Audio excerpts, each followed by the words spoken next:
This is a brief history of HMS Belfast. She was a town-class cruiser of the Royal Navy commissioned on August 5, 1939.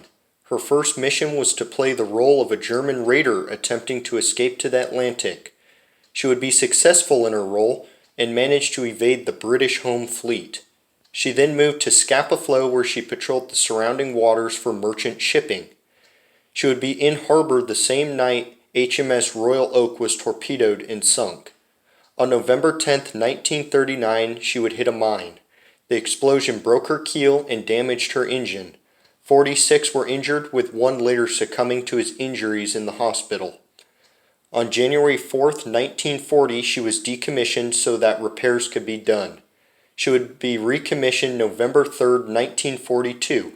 She would participate in the Battle of North Cape as part of Force 1. She would sight German battleship Scharnhorst and repel her. Scharnhorst would later be sunk by Force 2. In 1944, she would escort carriers that would launch air attacks on the German battleship Tirpitz.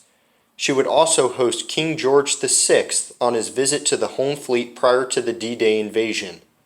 During D-Day, she would also bombard several German positions. With the war in Europe coming to an end, she would be transferred to the Pacific. She did not see any action in the Pacific, however, as the war ended soon after her arrival. However, she would resume bombardment missions during the Korean War. During this time, she would be hit by a 75mm shell, killing one and injuring 4 others. In 1952, she would be placed in reserves.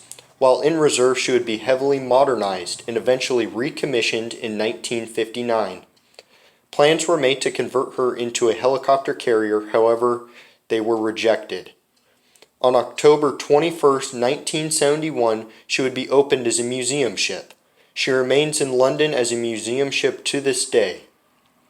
That's going to wrap up the end of this video. If there's any other ships you would like to see me do videos on, please leave them in the comments below.